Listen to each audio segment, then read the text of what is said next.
Hello friends, Megha here. Welcome back to my tutorial series on Android. Today's session is continuation of the last session on text views. You can find the link to that video in the description box below. If you remember, I described 4 steps to add text views in Android. We covered the first step and added the text view to our activity main.xml file. Let's run the app once more before we proceed to the next step. For that, we need to go back to our Android Studio and open our project. Here I am back in my studio. Click on the Run button and you see 0 displayed in the app because we had just added the text view here in the activity main.xml file. The next step is to add text view object inside the main activity.java file. So we open main activity.java file and create the object counter text view of type text view. Write private text. Android Studio automatically shows some recommendations. Choose text view from them. So the text view object is created. Now we want to change the value of text view from 0 to 8. How should we do that? Using the third step in the process. The line here just creates a text view object, but this object has no link to the text view we created in the layout file. To create the link, we need to add a reference to the text view in the layout file and store it in our counter text view object.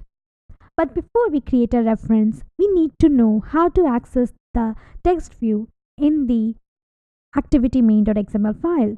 Just like I need to know your name to call you, this text view in the activity main.xml file needs a name using which we can call it from anywhere in the application. There is an XML attribute for giving the text view a name called ID. Go to the text view, type Android ID equal to @+ID counter underscore text underscore view. This ID attribute assigns a name counter underscore text underscore view to this text view. What is happening is that Android creates a unique integer corresponding to the name counter text view which we can use from anywhere in the app. Now go back to the main activity.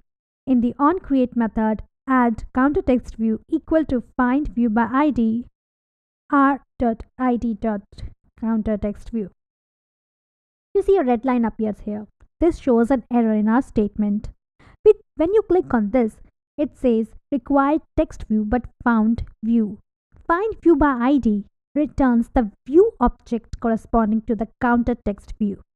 And here we are storing this view object in a text view object, which is creating the error. So let's typecast this view object into text view. Another point to note here is that you must always initialize all your view objects present in layout file in the activities onCreate method, because this is the method that is first called whenever an activity is created. Now to update the text view to display 8, we call the setTextView method on our counter text view object and pass 8 as string to it. This method will change the value of the text view to 8. So write counter text view dot set text 8 in double quotation marks. Let's run and see this change in action. Click run. Since the emulator is already running, the app instantly runs on it. It shows 8 instead of 0. Now let's do a recap of all the steps we covered so far to add text view to our app simple counter. First, add text view to activity main.xml file. Second, add text view object to main activity.java file. Add the reference of the XML text view to the text view object. Add ID to text view in XML file. Then create a reference to the text view using the find view by ID method and add it to the text view object. Update the text view to show 8 instead of 0 using the text view set text.